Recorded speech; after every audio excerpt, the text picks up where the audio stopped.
Je suis assise, pensive.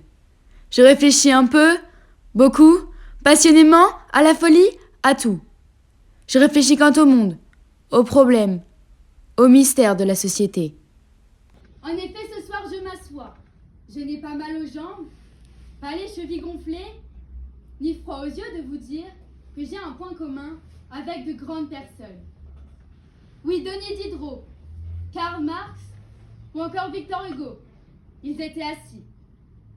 Assis pour la capture de leur portrait, représentés, plume à la main, coude posé sur la coudoir, ou encore lunettes sur le nez, le regard pensif. Il apparaît étonnant, au vu de leur haute prestance et des grands problèmes qu'ils ont pu résoudre, qu'ils soient assis et non debout sur un podium. Pourquoi des personnes d'une stature aussi imposante sont représentées assis? Eh bien qu'un intellectuel assis va plus loin qu'un con qui marche. Oui, un con. Je me demande comment un mot peut me rendre aussi fier et à la fois aussi désespéré. Oui, fier. Car con est l'origine du monde, comme le représente le tableau de Gustave Courbet. Le con est situé entre les jambes des femmes et représente la partie du corps dont chacun d'entre nous provenons. Oui, l'origine du monde provient d'un con. Il est ironique que le con soit passé de la partie féminine à l'origine de la vie, au nom donné à la personne qui en est sortie. Cette personne niaise et stupide, que personne ne peut se supporter, mais que je ne qualifierais pas d'abruti. C'est trop agressif pour une personne qui ne pense pas. Je préfère rester souriante et humble. L'histoire nous montre bien que les cons auraient pu faire autrement. Pour comprendre cela, remontons il y a environ 7 millions d'années, lorsque l'homme a commencé à marcher. Bien évidemment, tout a commencé à 4 pattes. Puis petit à petit, il s'est mis debout. Et là, démarche des hommes n'a jamais cessé d'évoluer. Il a passé des grands moments de joie et de réussite, le premier pas sur la lune, mais aussi des moments de tristesse lorsque les soldats marchaient jour et nuit dans les tranchées. Historiquement, il est impossible d'ignorer que l'homme n'a pas fait de progrès. Néanmoins, a-t-il pu comprendre et retenir les leçons de chacune des expériences par lesquelles il est passé? Je vous le dis, non. Bien trop d'erreurs se produisent dans la précipitation des cons, qui ne veulent pas prendre une seconde pour s'asseoir, comprendre et apprendre. Si je ne suis pas assez claire, laissez-moi étayer ma thèse, à l'aide d'un exemple qui vous sera peut-être un peu plus familier. La nourriture. Lorsque nous mangeons en marchant, nous mastiquons mal, ce qui peut favoriser les ballonnements. Boire en marchant va focaliser notre attention sur des informations extérieures et nous empêcher de savoir la quantité d'eau ingurgitée. Ne voyez-vous pas que notre esprit est similaire? Si nous ne nous arrêtons pas un instant pour assimiler les informations intégrées, comment est-il possible d'aller plus loin? Je vous le dis alors simplement, être con se résume à ne pas réfléchir. Il est impossible que le con qui marche puisse aller plus loin que l'intellectuel. S'il ne prend pas le temps d'apprendre et de comprendre, de saisir le temps rien qu'un court instant, et d'entreprendre ensuite la vie sous un meilleur angle. Oui, le con a avancé, certes. Il est allé loin, très loin, mais n'aurait pas-il mieux fait de s'asseoir? Un intellectuel est comme un fleuve qui coule, lentement mais sûrement, tandis que le con qui marche s'engage dans un chemin où les épreuves et les moments passés ne sont qu'une rivière entreprise à contre-courant. La solution pour aller loin est pourtant simple. S'asseoir calmement. Plus un bruit. Le silence dans la pièce, comme seul écho, nos réflexions, nos pensées, nos idées, récoltées grâce aux fruits de l'esprit. Simple est le processus pour s'asseoir.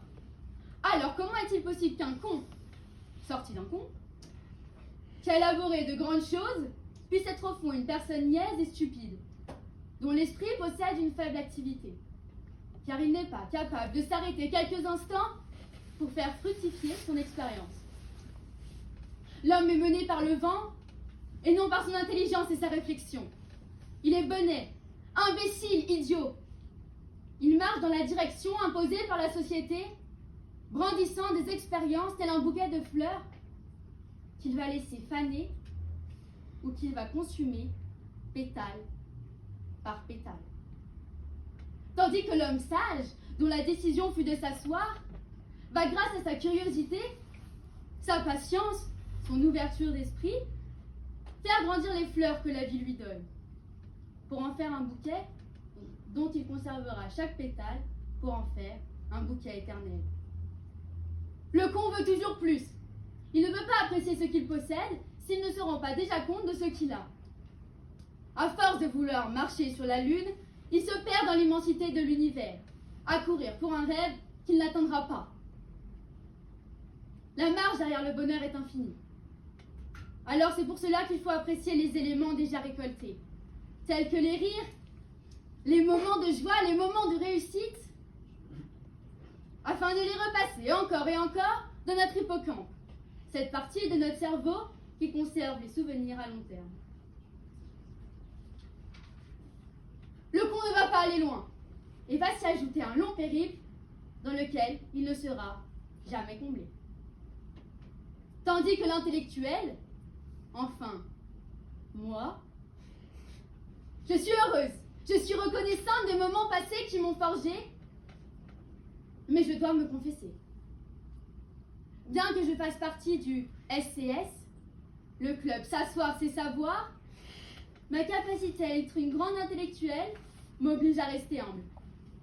En effet, je me confesse,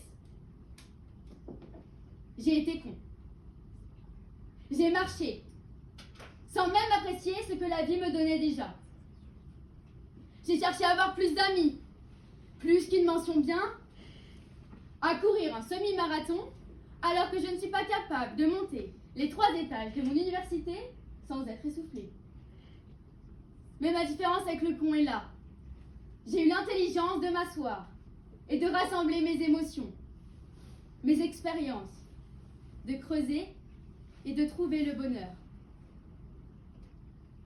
Je l'ai fait assis, reculé, dans le silence, tel un auteur en manque d'inspiration pour son roman. Les plus belles histoires sont créées dans le recul par rapport aux choses du monde et à son agitation.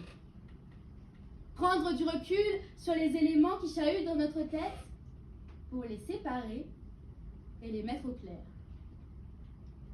Prendre du recul afin d'agir comme il faut, ne pas laisser se corrompre par les émotions, la joie, la tristesse, la colère. Passe la barrière d'un ego et avant même de pouvoir retirer son action, elle est allée trop loin. Moi, je connais une personne qui aurait dû rester assise sur sa chaise, qui aurait dû tourner 7 fois sa langue dans sa bouche avant de parler, avant de se lever et de frapper le présentateur des Oscars.